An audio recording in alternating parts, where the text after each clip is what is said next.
કપડવંજની વિવિધ શૈક્ષણિક, સામાજિક, ધાર્મિક સંસ્થાઓ સાથે જોડાયેલા 50 વર્ષ ઉપરાંતના અનુભવી વરિષ્ઠ પત્રકાર કીર્તન પરીખ 65 વખત રક્તદાન કરનાર છે, જે તેઓનો રેકોર્ડ છે.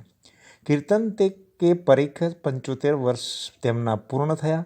જીવનના અમૃત મહોત્સવની ઉજવણી કપડવંજ દસા પોરવાડ પંચની વાડી ખાતે કરવામાં આવી હતી. શ્રી કપડવંજ દસા પોરવાડ મિત્ર મંડળ પંચના પ્રમુખ તરીકે આપેલી સેવાઓને કદરરૂપ પંચના પ્રતિનિધિઓએ શ્રીમતી શીલા કે પરીખની ઉપસ્થિતિમાં તેમનું સન્માન કરવામાં આવ્યું હતું. કપડવંજ શહેરના તમામ ક્ષેત્રોના પ્રતિનિધિઓ, કપડવંજના રત્ન ડૉક્ટર હરીશ કુંડલિયા, પૂર્વ ગૃહ રાજ્યમંત્રી મણિભાઈ ડી પટેલ, ભાજપ અગ્રણી ગોપાલ ખમણવાળા સહિત ડૉક્ટરો, વકીલો અને શહેરની વિવિધ સંસ્થાના અગ્રણીઓ, ઉદ્યોગપતિઓ અને પત્રકારો પણ ઉપસ્થિત રહ્યા હતા અને તેઓને શુભેચ્છાઓ પાઠવી હતી.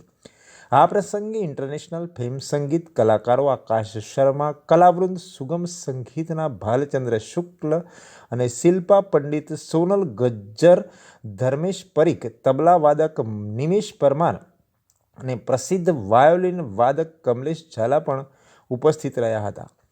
તેમના દ્વારા ભજન, કીર્તન, સુગમ સંગીત તથા ફિલ્મી ગીતોનો સમન્વય રજૂ કરી લોકોને મંત્રમુગ્ધ કર્યા હતા.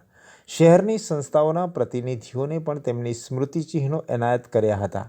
સમગ્ર કાર્યક્રમને સફળ બનાવવાનો યશ જીગર પરીખ અને તેમના મિત્ર મંડળ અને રુચિ શાલીન દેસાઈ, ઋષિ શાહ અને દ્વીપ પારીખ તેમજ બાળ કલાકાર વિવાન દેસાઈ અને સમગ્ર કુટુંબીજનોએ સહયોગ આપ્યો હતો. સંયુક્ત કુટુંબની ભાવનાને ચરિતાર્થ કરી કાર્યક્રમમાં યોગદાન આપનાર સર્વ કલાકારોનું પણ સન્માન કરવામાં આવ્યું હતું.